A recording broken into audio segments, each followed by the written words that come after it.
જોઈએ સમાચારો વિસ્તારથી ને સૌથી પહેલા વાત કરીએ આપણે જે પ્રમાણે જાણીએ છીએ કે કોરોનાના કેસમાં જબરજસ્ત ફરી એકવાર વધારો દેખાઈ રહ્યો છે। જ્યાં જે શહેરની અંદર કદાચ 2-3 દિવસ પહેલા 4-5 કેસ નોંધાતા હતા ત્યાં હવે બે આંકડામાં ક્યાંક તો 40ની ઉપર કેસ નોંધાઈ રહ્યા છે। એટલે પરિસ્થિતિ વિકટ બનતી થઈ રહી છે અને ન ફક્ત ગુજરાત, ઘણા બધા રાજ્યોમાં આ પરિસ્થિતિ છે તેને લઈને કેન્દ્ર સરકાર સતર્ક બની છે અને રાજ્યોને સૂચના આપવામાં આવી છે। કોના દ્વારા શું સૂચના આપવામાં આવી, હિરેન રાવલ પાસેથી જાણીએ।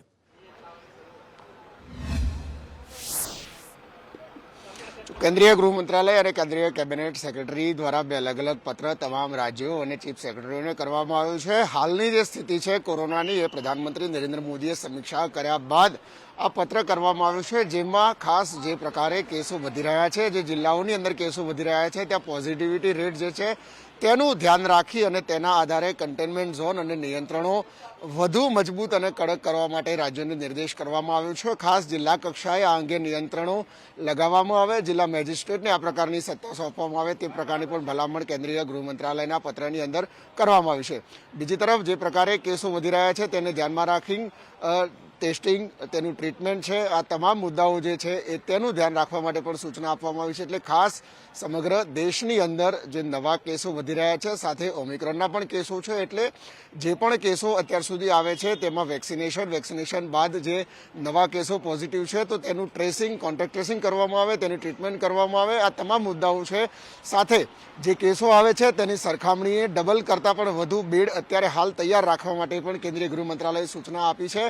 સાથે આરોગ્ય મંત્રાલય પણ જોડવામાં આવેલું છે, કારણ કે કેન્દ્રીય ગૃહ મંત્રાલય તમામ એપિડેમિક એક્ટ અંતર્ગત જે કાર્યવાહી કરવા માટે રાજ્યોને નિર્દેશ આપતું હોય છે। એટલે હાલ રાજ્યોને પોતાની સ્થિતિને આધીન અને જિલ્લા મેજિસ્ટ્રેટ એટલે કે જિલ્લા કલેક્ટરોને જિલ્લાને વ્યવસ્થા અને ત્યાંની સ્થિતિને આધીન નિયંત્રણો લગાવવા માટે પણ સૂચના આપવામાં આવી છે।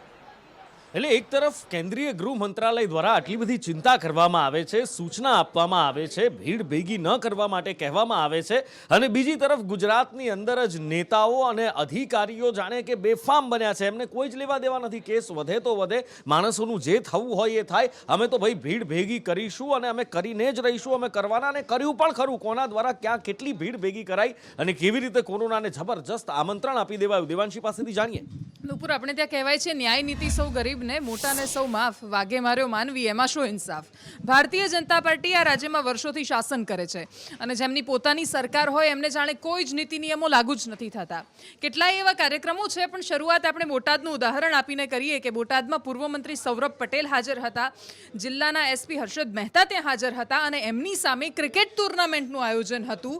એ રાત્રે ક્રિકેટ ટુર્નામેન્ટ પછી જે ભીડ ભેગી થઈ છે ત્યાં હજારો લોકો એકસાથે આવી ગયા। એક બાજુ તમે 200, 300, 400થી વધારે લોકોને પરમિશન નથી આપતા। ઘણીવાર તમે લગ્નોમાં જઈને ચેકિંગ કરો છો કે વેક્સિન લીધું છે કે નહીં। પોલીસ કોઈના લગ્નમાં પહોંચે એ માણસને કેવું લાગતું હશે? લગ્ન તો જીવનમાં એકવાર થતા હોય છે। ક્રિકેટ ટુર્નામેન્ટ જેવી વાત કે જે સાવ ક્ષુલ્લક છે, જેની ખરેખર કોઈ જરૂર નથી હોતી, એનું આયોજન કરાય છે અને એ પણ માત્ર તાઇફાઓ કરવાના નામે। એ કાર્યક્રમમાં પૂર્વ મંત્રી હાજર રહે છે, જિલ્લાના એસપી હાજર રહે છે। પોલીસ અત્યારે કેટલી માત્ર જે સરકાર કહે, સત્તા કહે, નેતા કહે એમને આધીન બની ગઈ છે। પોલીસની જવાબદારી જનતાને હોય છે, જનતાના ટેક્સના પૈસામાંથી એમને પગાર ચૂકવાય છે। આ કોઈ જ નેતાઓ પોતાના ખિસ્સામાંથી એમને પગાર નથી આપતા અને એટલે પોલીસની જવાબદેહી જનતાની સામે બને છે અને છતાં પણ એ નેતાની સામે કેવી રીતે નમાલા બની જાય છે એનું આ સૌથી મોટું ઉદાહરણ છે કે ત્યાં કોઈને સવાલ નથી કર્યો। જ્યાં એસપી જાતે હાજર હોય ત્યાં શું સવાલ થવાનો? વઢવાણમાં આવી જ રીતે કાર્યક્રમ હતો, સરપંચોનો અભિવાદનનો કાર્યક્રમ, વડોદરામાં સરકારી કાર્યક્રમ હતો, ત્યાં મંત્રીઓ હાજર હતા, છતાં પણ આ જ રીતે સ્થિતિ હતી ને એટલા જ માટે આખા મહેસાણામાં ગઈકાલે રેલી નીકળી હતી, શક્તિ પ્રદર્શન થતું હતું, એટલે સવાલો ત્યાં રહેવાના છે। બિલકુલ સવાલો અહીંયા આગળ રહેવાના છે, કારણ કે મંત્રીઓ પણ, આ તો પૂર્વ મંત્રી હતા અને એસપી પણ હતા, અહીંયા પણ જ્યાં મંત્રીઓ હાજર હોય ત્યાં પણ આ જ રીતનો કંઈક નજારો જોવા મળે છે। કોરોનાના નિયમો, કદાચ હું કે તમે રોડ ઉપર માસ્ક પહેર્યા વગર નીકળીએ તો તરત પોલીસ ઊભી રાખશે અને કહેશે કે ભાઈ લાવો 1000નો મેમો, લાવો 500નો મેમો। એટલે આ વસ્તુ સામાન્ય માણસને જ લાગુ પડે। હજી તો આ તમે જોયું કે પૂર્વ મંત્રી એસપી જ્યાં હતા ત્યાં આગળ શું થયું, હવે મંત્રીની હાજરીમાં શું થયું, બીજે અલગ અલગ જગ્યાએ જ્યાં શાસક પક્ષના જ કાર્યક્રમો હતા ત્યાં શું થયું, મનોજ અગ્રાવત પાસેથી જાણીએ। જી નુપુર, ભાષણો આપવા સહેલા છે અને મોટી મોટી વાતો કરવી સહેલી છે, પણ સૌથી પહેલાં તેનો અમલ કરાવો એ સૌથી અઘરી બાબત છે જે ગુજરાતની જનતા જોઈ રહી છે. છેલ્લા 1 વર્ષથી કોરોનાના નામે અલગ અલગ ગાઈડલાઈનો તો બની છે, પણ કોણ પાલન કર્યું છે તે સ્પષ્ટપણે જોઈ શકાય છે. ભાજપના નેતાઓ ખુદ જે ભાષણ આપે છે કે ગાઈડલાઈનનું પાલન કરો, પણ પોતે જ છટકી રહ્યા છે, પોતે જ ભીડ ભેગી કરી છે અને તે પણ જાહેર કાર્યક્રમમાં. આમ જનતા જોઈ રહી છે. બીજી સ્પષ્ટ વાત કે જે સરપંચ સમારોહ હતું તેમાં સરપંચ સમારોહ યોજવી સારી બાબત છે, પણ તેમાં માસ્ક પહેરીને અને સોશિયલ ડિસ્ટન્સ જાળવવું એ દરેકની ફરજ છે. પછી મંત્રી હોય, નેતા હોય કે આમ આદમી કાર્યકર કોઈ પણ હોય, આ તમામ લોકો છે તે પાલન કરતા ને છેવટે ગરીબ લોકો, જે નિર્દોષ લોકો, તેને ભોગ બનવું પડે છે હજારના મહેમા ભરીને. જે અત્યારના જે દ્રશ્યો સામે આવે છે, ચાહે વઢવાણ હોય, સુરત હોય, બારડોલી હોય, તમામમાં ભાજપનો જે સમારોહ યોજવામાં આવતો સરપંચનો અભિવાદન સમારોહ, પણ તેમાં મોટા પાયે જે ભીડ ભેગી કરીને ખુદ આ સોશિયલ ડિસ્ટન્સનું પાલન નહીં કરવાનો આ સમારોહ છે તે હવે સાબિત થઈ રહ્યો છે. એટલે હમણાં તમે જોયું કે જે બાજુમાં દ્રશ્યો ચાલી રહ્યા હતા એની અંદર મંત્રીશ્રી હતા મનીષાબેન વકીલ ને કાર્યક્રમ ચાલી રહ્યો હતો. એમાં જોયું તમે કે સોશિયલ ડિસ્ટન્સ એની અંદર નહોતું. એની સાથે સાથે તમે એક વસ્તુ એની અંદર એ પણ જોઈ કે કોઈના મોઢા પર માસ્ક નહોતું. આ જ બધી વાતોને લઈ અને ભાજપના કાર્યક્રમ જ હતા, ઓફકોર્સ ભારતીય જનતા પાર્ટી શાસક પક્ષના કાર્યક્રમ હતા. એટલે એક જવાબદાર મીડિયા હાઉસ તરીકે, જવાબદાર પત્રકાર તરીકે પત્રકારત્વ માટે અમે પહોંચ્યા આરોગ્ય મંત્રી પાસે અને આરોગ્ય મંત્રીને અમે પૂછ્યું કે સાહેબ, આ નિયમોનો ઉલાળીઓ થાય છે શાસક પક્ષના કાર્યક્રમોમાં, મંત્રી, પૂર્વ મંત્રીની હાજરીમાં, સરકારી કાર્યક્રમોમાં, તો આના વિશે કેમ તમે કંઈ જોતા નથી કે કેમ આ તમને દેખાતું નથી? તો ખરેખર જે જવાબ મળ્યો આરોગ્ય મંત્રી તરફથી એ ચોંકાવનારો હતો. શું કહ્યું તમે જાતે જ સાંભળી લો.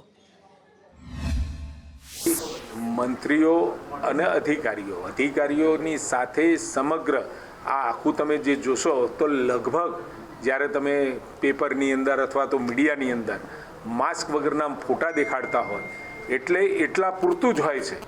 ફોટોગ્રાફી પૂરતો જ કદાચ એ લોકોએ માસ્ક કઢાવ્યો હોય, એના સિવાય પણ સરકારી કાર્યક્રમોની અંદર લગભગ સોશિયલ ડિસ્ટન્સ મેન્ટેન થાય એ રીતે જ સરકાર કાર્યક્રમો કરતી હોય છે. અને સરકાર અને આર્થિક ગતિ હવે રોકાઈ ના જાય એ પણ જોવાનું સરકારનું કામ છે. એટલે સાંભળ્યું ને તમે કે આરોગ્ય મંત્રી શું કહે છે? ફોટા પાડવા પૂરતા જ માસ્ક ઉતારે છે.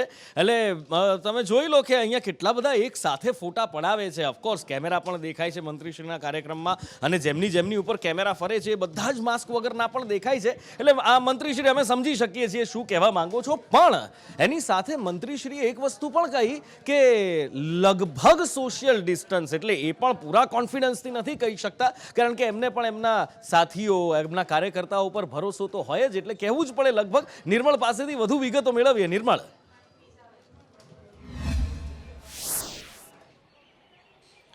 પ્રવક્તા મંત્રી પણ કહી રહ્યા છે કે સોશિયલ ડિસ્ટન્સ જાળવવું જોઈએ અને કોરોના ગાઈડલાઈનનું પાલન કરવું જોઈએ. સાથે જ આરોગ્ય મંત્રી ઋષિકેશ પટેલે પણ આજે નિવેદન કર્યું છે કે કોરોનાની ત્રીજી લહેર આવવાના એંધાણ છે અને એ એંધાણને અનુલક્ષીને રાજ્ય સરકાર દ્વારા તમામ પ્રકારની તૈયારીઓ કરી દેવામાં આવી છે, જેવી કે બેડ હોય, ઓક્સિજન બેડ હોય, સિલિન્ડર હોય, આઈસીયુ હોય કે પછી ઓક્સિજન ટેન્કને લઈને વ્યવસ્થા કરવાની હોય, ટોસિલિઝુમેબ ઇન્જેક્શન હોય કે પછી દવાઓ હોય, તમામ સ્ટોક ઉપલબ્ધ છે રાજ્ય સરકાર પાસે. તમામ પ્રકારની તૈયારીઓ કરી દેવામાં આવી છે. પરંતુ જે રીતે આ પબ્લિક ગેધરિંગ થઈ રહ્યું છે તેવા સંજોગોમાં ભાજપ કહી રહ્યું છે કે આયોજકોની જવાબદારી જેટલી હોય છે તેટલી જવાબદારી લોકોની હોય છે. જે લોકો આ કાર્યક્રમમાં જાય તેમણે સમજવું જોઈએ. ભાજપના નેતાઓ કહી રહ્યા છે કે ભાજપ તો ભલે આયોજન કરે, પરંતુ જે લોકો જાય તેમણે પણ આ જવાબદારી સમજી અને પોતાની કાળજી લેવી જોઈએ. બંધ કેમેરે તેઓ એવું પણ કહી રહ્યા છે કે આમંત્રણ તો 400 લોકોને જ અપાય છે, પણ ભીડ મોટી સંખ્યામાં આવી જાય છે.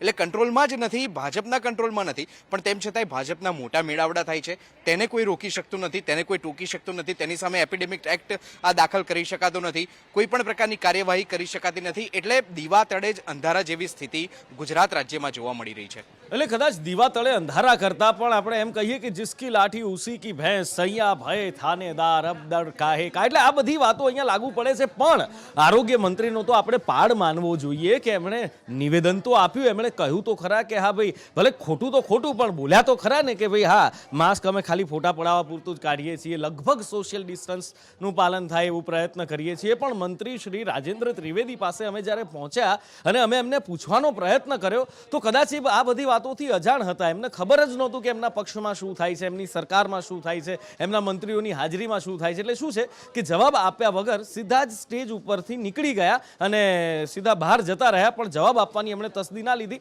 માની લઈએ કે એમને નહીં ખબર હોય કે શું ચાલે છે. હા, પણ મંત્રીશ્રી એમનું કામગીરી બહુ સરસ કરે છે, એ બી માનવું પડે કે ત્યાં લાઈવ રેડ પાડતા પહેલા મંત્રી આપણે જોયા છે, પણ જ્યારે આવું બધું જનતાની આરોગ્યની વાત હોય, કોરોના ફેલાવાની વાત હોય, ત્યારે થોડો જવાબ આપી દીધો હોત તો વધારે સારું રહેત. પણ ખેર, આ બધાની વચ્ચે તંત્રની પણ બેદરકારીઓ સામે આવે છે અને અમદાવાદમાં ઘોર બેદરકારી અમદાવાદ મ્યુનિસિપલ કોર્પોરેશનની સામે આવી છે. શું છે, નિકુલ પાસેથી જાણીએ. જી બિલકુલથી નુપુર, કોરોના કેસ ફરી વધવા લાગ્યા છે. અમદાવાદ શહેરની અંદર ઓમિક્રોન વેરિયન્ટ અને કોરોનાના પોઝિટિવ કેસની સંખ્યા વધી રહી છે. તેની સાથે કન્ટેનમેન્ટ ઝોનની પણ શરૂઆત થઈ ચૂકી છે.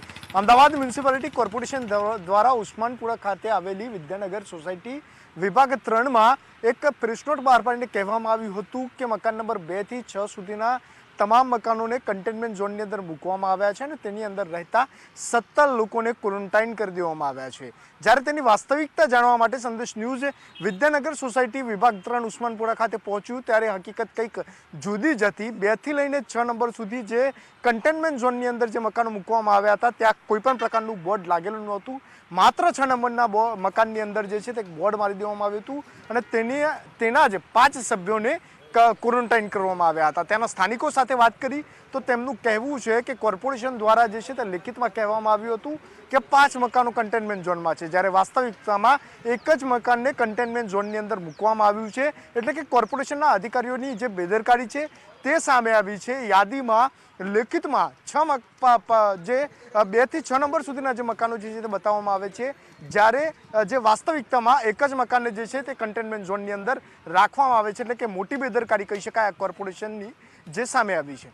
એટલે વાત અહીંયાથી જ નથી અટકતી કે નેતાઓ છે, મંત્રીઓ છે, એમને કોઈ નિયમો લાગુ પડતા નથી. અને કારણ કે જો એ ભીડ ભેગી કરે છે, લોકોને ભેગા કરે છે, આમંત્રણ આપે છે કોરોનાને, તો એમની સામે પોલીસ પણ કંઈ કરવાની, કાર્યવાહી કરવાની હિંમત ધરાવતી નથી. અને એની સાથે સાથે કોર્પોરેશનોનું બાહોશ તંત્ર તો છે જ કે જે આ પ્રકારના હંમેશા છબરડા કરે છે. જાણી જોઈને કે ભૂલ થઈએ તો એમનું તંત્ર જાણે, પણ એમની સાથે સાથે યથા રાજા તથા પ્રજા જેવી સ્થિતિ પબ્લિક પણ સમજવા માટે તૈયાર નથી. ક્યાં શું પરિસ્થિતિ છે, કેવી રીતે પબ્લિક ભીડ ભેગી કરે છે, ક્યાંક તંત્રના વાંકે તો ક્યાંક પોતાની લાલચે પબ્લિક કેવી રીતે કોરોનાના નિયમોના ધજાગરા ઉડાડે છે. હવે એ પણ જાણી લઈએ મયુર સોની પાસેથી.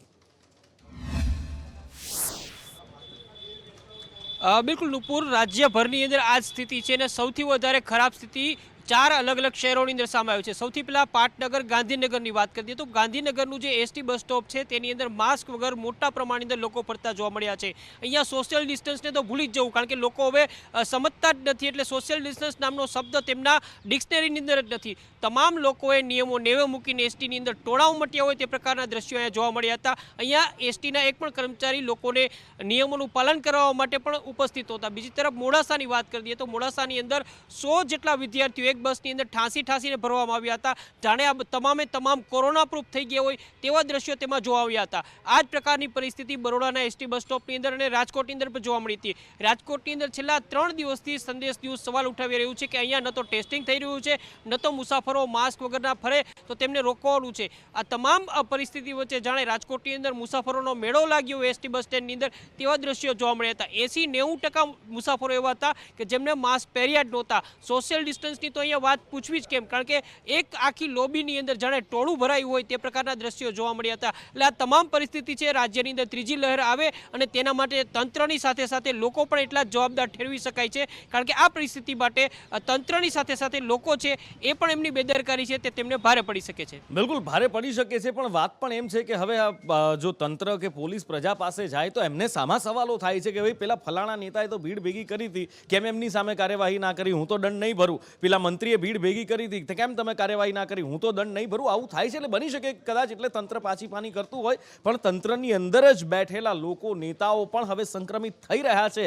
એટલે હવે કહેવું પડે કે જાગો, હવે જાગો. સુરતમાં ભારતીય જનતા પાર્ટીના 2 નેતા સંક્રમિત થયા છે. શું છે વિગત, દેવાંશી પાસેથી જાણીએ. સૌથી પહેલા સુરતમાં જિલ્લા પ્રમુખ કોરોના પોઝિટિવ આવ્યા અને એના પછી હવે મેયર અને ત્યાંના જે બીજા મહામંત્રી છે ભાજપના, અત્યારે એ કોરોના પોઝિટિવ આવ્યા છે, ડેપ્યુટી મેયર. અને એટલા માટે આ બધા એક કાર્યક્રમમાં એક મંચ મંચ પર નેતાઓ હતા. જે સામાન્ય વાત કહેવાય છે ને કે એકબીજાની સાથે રહીએ ને એમાંથી જો કોઈ એક વ્યક્તિ કોરોના પોઝિટિવ હોય અને ભીડમાં હોઈએ તો શું થાય, એનું ઉદાહરણ સુરતમાંથી સામે આવ્યું છે. પણ નેતાઓ આ વાત નથી સમજતા. જનતાએ સમજવી પડશે, કારણ કે જો કેસ વધશે તો આ જેટલા નેતાઓ પોઝિટિવ આવે છે બધાને સારામાં સારી સારવાર મળશે, સારામાં સારી ટ્રીટમેન્ટ, એમને હોસ્પિટલમાં જગ્યા મળશે. સામાન્ય જનતા જશે તો એને ધક્કા જ ખાવાના છે, અને એટલા માટે લોકોએ સમજવું પડશે. અને એનું ઉદાહરણ આપવાની જરૂર નથી. બીજી લહેર વખતે તમારી સાથે શું થયું એ તમે જાણો છો.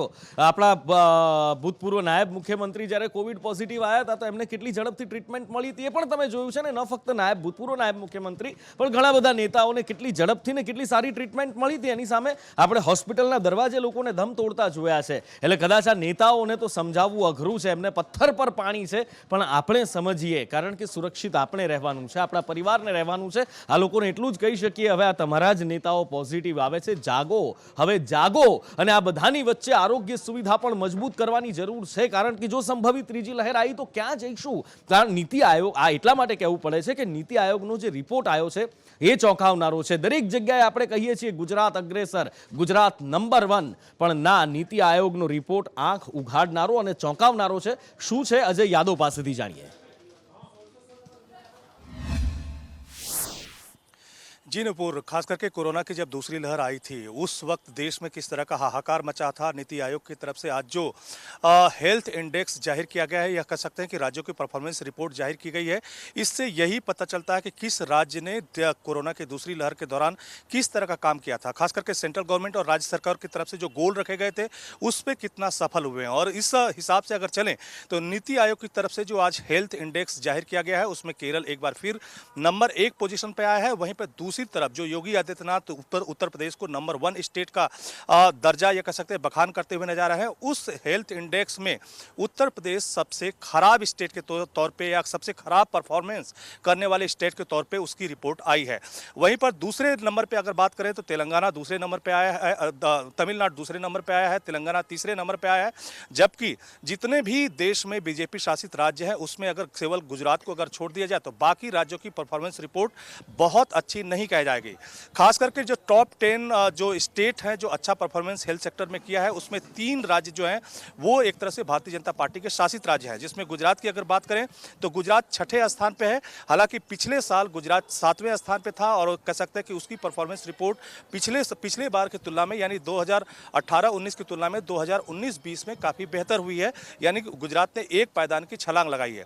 इसी तरह से अगर बाकी राज्यों की बात करें, खास करके बीजेपी शासित राज्यों की बात करें तो उसमें उत्तर प्रदेश, बिहार और मध्य प्रदेश जो कि भारतीय जनता पार्टी शासित सबसे बड़े राज्यों में शुमार किए जाते हैं, ये सबसे खराब परफॉर्मेंस करने वाले स्टेट हैं. तो एक तरह से कह सकते हैं कि जो राज्य कोरोना काल में जितने बड़े बड़े दावे कर रहे हैं, नीति आयोग की रिपोर्ट कहीं न कहीं उसकी पोल खोलती नजर आ रही है. खास करके जो टॉप 10 स्टेट हैं उसमें केवल 3 भारतीय जनता पार्टी के स्टेट शासित स्टेट हैं, जिसमें गुजरात ने बेहतर परफॉर्मेंस किया है, लेकिन केरल लगातार टॉप पे बना हुआ है और दक्षिण भारत के राज्यों का परफॉर्मेंस काफी बेहतर है. બિલકુલ, એટલે આમાંથી શીખવાની જરૂર છે. પણ જો કે આપણે નેતાઓને પૂછવા જઈશું તો કહેશે કે વિકાસ એ અવિરત પ્રક્રિયા છે. ગયા વખતે જુઓ 7મા સ્થાને હતા, હવે આપણે 6ઠા પર આવ્યા, હવે આપણે આવીશું આગળના સ્થાન ઉપર ને ધીમે ધીમે આપણે ફરી પાછા નંબર 1 પર આવીશું. પણ ક્યારે, કેવી રીતે, કોણ સમજાવશે? જો કોરોનાની લહેર આવીને ઊભી રહેશે તો શું કરશો, ક્યાં જશો?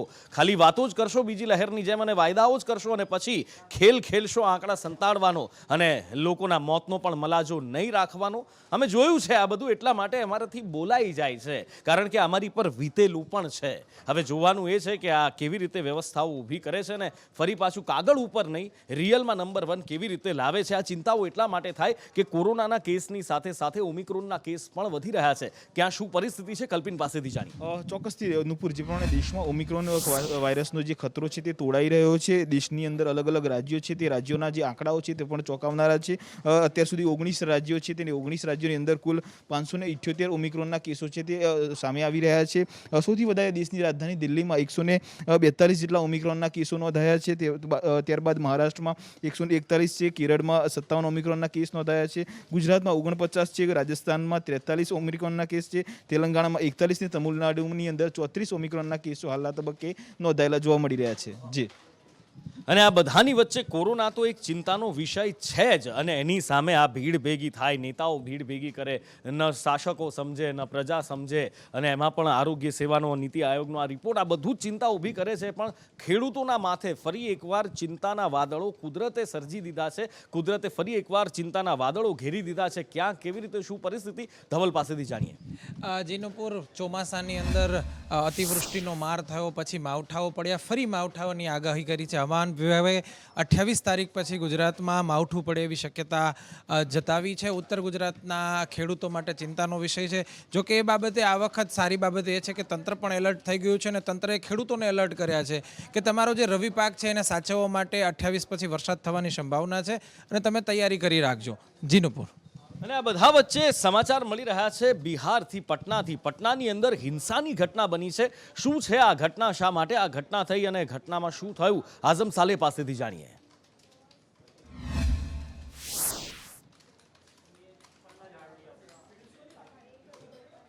આ ખાતે જે ભારતીય જનતા પાર્ટીની કાર્યાલય છે ત્યાં 38 જિલ્લાઓમાંથી જે વોર્ડ સચિવો છે તે ત્યાં ધરણા પ્રદર્શન કરી રહ્યા છે. 13 દિવસથી સતત ધરણા પ્રદર્શન શાંતિપૂર્વક ચાલી રહ્યું હતું, પરંતુ આજે 14મા દિવસે ત્યાં હિંસાનો માહોલ જોવા મળ્યો હતો.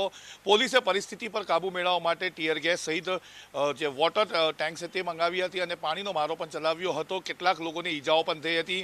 આખી વાત એવી છે કે જે વોર્ડ સચિવ છે તેમને ત્યાંના મુખ્યમંત્રી નીતિશ કુમાર દ્વારા નલ જલ યોજના હેઠળ આ નોકરી પર રાખવામાં આવ્યા હતા. ત્યારબાદ એમને કહ્યું હતું કે કાયમી કરવામાં આવશે, પરંતુ 13મી ડિસેમ્બરના રોજ એક પરિપત્ર બહાર પાડવામાં આવ્યો હતો, જેના અંદર ઉલ્લેખ કરવામાં આવ્યો હતો કે જૂના વોર્ડ સચિવોને નોકરી પરથી છૂટા કરવામાં આવે અને નવા વોર્ડ સચિવોને પરત લેવામાં આવે. તેને લઈને આ ધરણાનો કાર્યક્રમ ચાલી રહ્યો હતો, જેમાં 14મા દિવસે આ ગરદનીબાગ ખાતે ભારતીય જનતા પાર્ટીના કાર્યાલયના બહાર આ પ્રદર્શન થયું હતું અને તેના અંદર હોબાળો મચ્યો હતો, લાઠીચાર્જ થયો હતો અને કેટલાક લોકોને ઈજા થતા તેમને સારવાર માટે ખસેડવામાં પણ આવ્યા હતા. જી. અને આગળ વાત કરવી છે દેશમાં ભરાયેલી ધર્મ સંસદ. આમ તો ધર્મ છે, આપણા સાધુ સંતો છે, સમાજના માર્ગદર્શક રહ્યા છે, સમાજને સાચા પથ પર લાવવાવાળા છે. સમાજમાં કંઈક ખોટું થતું હોય તો એ સુધારવાનું કામ, એની જવાબદારી એમના ઉપર છે. પણ આ ધર્મ સંસદમાં હંમેશા ક્યાંક ને ક્યાંક કોઈક ને કોઈક ખૂણેથી વિવાદ ઉઠતો રહે છે. ફરી એકવાર વિવાદ સામે આવ્યો છે. ક્યાંથી વિવાદ સામે આવ્યો, શું વિવાદ અને કોણે સર્જ્યો છે આ વિવાદ, મનોજ અગ્રાવત પાસેથી જાણીએ. જે દેશના અલગ અલગ જે સ્થળોએ ધર્મ સંસદ જે યોજાય છે તેમાં સાધુ સંતો મોટી હાજરી આપી રહ્યા છે, પરંતુ કેટલાક સાધુ સંતોને જે સ્ટેજ મળતા તેઓ બેફામ નિવેદન કરવા લાગ્યા છે. તેમાં છત્તીસગઢના રાયપુરમાં જે કાલીચરણ મહારાજે જે નિવેદન આપ્યું છે, દેશભરમાં જે પડઘા પડ્યા છે અને કાલીચરણ સામે ફરિયાદ નોંધવાની માંગ કરી. આખરે તેમની સામે ફરિયાદ તો થઈ છે, પણ કોંગ્રેસ દ્વારા આ જે સંસદ આયોજિત કરવામાં આવી હતી તેમાં શરૂઆતમાં જે કોંગ્રેસી સાંસદો હતા તે કાલીચરણને પ્રણામ કરતા હતા. છેવટે તેઓ જ પોલીસ સ્ટેશનમાં તેમની સામે એફઆઈઆર નોંધવા પહોંચ્યા હતા. કાલીચરણે જે નથુરામ ગોડસેને ક્રાંતિકારી ગણાવતા અને મહાત્મા ગાંધીજીની હત્યાને યોગ્ય ગણાવતા દેશભરમાં આ કાલીચરણ સામે પગલાં લેવા અને તેમની સામે બેફામ નિવેદનો બદલ પગલાં લેવા માંગ થઈ રહી છે. અને આગળ વાત કરીએ, રાજ્યની અંદર વધુ એક લવ જેહાદનો કેસ નોંધાયો છે. ક્યાં નોંધાયો છે આ કેસ અને શું છે આખી ઘટના, જિગ્નેશ પાસેથી જાણીએ.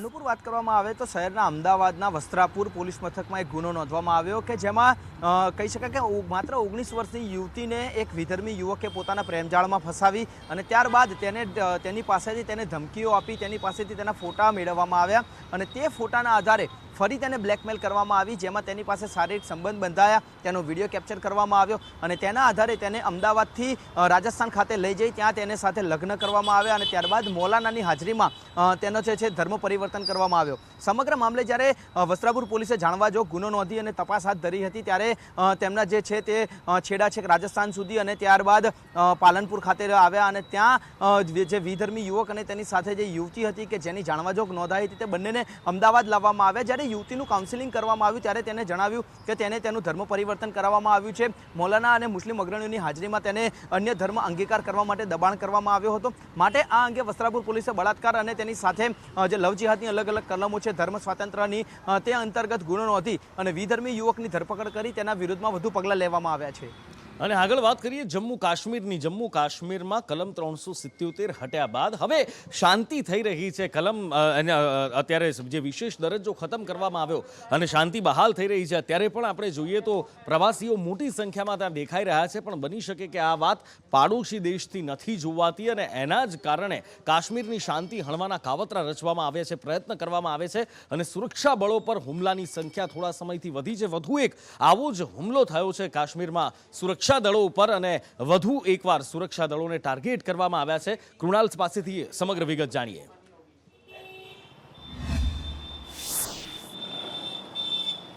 બિલકુલ જે રીતે જમ્મુ કાશ્મીરમાં ઠેક ઠેકાણે પાકિસ્તાન પ્રેરિત આતંકી પ્રવૃત્તિઓ વધતી હોય છે અને વારંવાર આવા હુમલાના બનાવો બનતા હોય છે અને વધુ એક હુમલો થયો છે જમ્મુ કાશ્મીરમાં અનંતનાગમાં અરવાણી વિસ્તાર છે. અરવાણી વિસ્તારમાં સીઆરપીએફનું બંકર હતું કે જ્યાં ગ્રેનેડથી હુમલો કરવામાં આવ્યો. જો કે આ ગ્રેનેડ ખુલ્લા રોડ ઉપર પડ્યો હતો એટલે કોઈને જાનહાનિ થઈ નથી, પરંતુ હાલમાં સર્ચ ઓપરેશન ચાલી રહ્યું છે. કોના દ્વારા હુમલો કરવામાં આવ્યો છે, કોણ સંડોવાયેલું છે અને વધુ વિગતોની હાલ રાહ જોવાઈ રહી છે. અને આગળ વાત કરીએ તો દેશમાં ચૂંટણીનો માહોલ છે. ચૂંટણી પંચ અને આરોગ્ય મંત્રાલયની બેઠક, કારણ કે ગઈ વખતે આપણે જોયું કે જ્યારે ચૂંટણી હતી ને બીજી લહેર આવી એ પહેલાં કેવી રીતની પરિસ્થિતિ થઈ હતી અને શા માટે આ પરિસ્થિતિ થઈ હતી. આ વખતે હવે બેઠક મળી છે, બેઠક પૂર્ણ થઈ છે. શું ચર્ચાઓ થઈ છે આ બેઠકની અંદર અને શું ધ્યાન રાખીશું એવી વાતો થઈ છે, ભાવિની પાસેથી જાણીએ. અત્યારે કેસ કોરોનાના વધી રહ્યા છે, ઓમિક્રોનના કેસ પણ ઝડપથી વધી રહ્યા છે. 1000ને પાર આંકડો પહોંચી ગયો છે. તેવામાં હવે આગામી દિવસોમાં, એટલે કે હજુ સમય ખૂબ જ ઓછો છે, તેવામાં વિધાનસભાની ચૂંટણી 5 રાજ્યોમાં યોજાઈ રહી છે. હવે આ ચૂંટણી યોજવી કે નહીં, અલ્હાબાદ હાઈકોર્ટે કહી દીધું છે યુપીને કે ચૂંટણી પાછી ધકેલો, બાદમાં યોજો. સાથે જ મધ્યપ્રદેશમાં પણ શિવરાજસિંહ ચૌહાણે પંચાયતની જે ચૂંટણી યોજાવાની છે એને પણ પાછી ઠેલવા માટે નિર્ણય ઓલમોસ્ટ લઈ લીધો છે. હવે રાજ્યપાલ એના ઉપર વાત કરશે આગળ. અને ત્યારે હવે આજે ચૂંટણી પંચ અને આરોગ્ય મંત્રાલયની બેઠક મળી હતી અને આ બેઠકમાં હજુ સુધી નિર્ણય શું લેવાયો એ વાત સામે નથી આવી, પરંતુ ચર્ચાઓ ઓમિક્રોન અને કોવિડને લઈને થઈ છે. સાથે જ આગામી જાન્યુઆરી મહિનામાં ફરી એકવાર બેઠક મળવાની છે, ત્યારબાદ જે તે નિર્ણય સામે આવશે. અને આ બધા વચ્ચે મહત્વના સમાચાર મળી રહ્યા છે. અમદાવાદ મ્યુનિસિપલ કોર્પોરેશન દ્વારા એક મહત્વપૂર્ણ નિર્ણય લેવામાં આવ્યો છે અને આ નિર્ણય અમદાવાદ મ્યુનિસિપલ કોર્પોરેશને વ્યાજ માફીની યોજના તરીકે લીધો છે. અમદાવાદ મ્યુનિસિપલ કોર્પોરેશન દ્વારા વ્યાજ માફીની યોજના જાહેર કરવામાં આવી છે.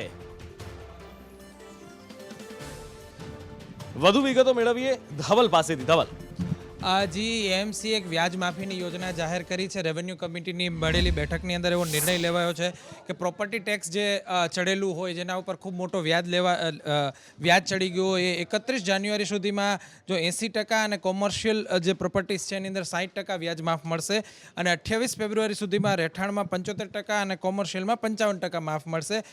રેવન્યુ કમિટીની જે આજે બેઠક મળી હતી એની અંદર એએમસીના અધિકારીઓએ આ નિર્ણય લીધો છે. અને આ સાથે જ અત્યારે સમય થયો છે હવે વોર રૂમમાં આપનાથી વિદાય લેવાનો.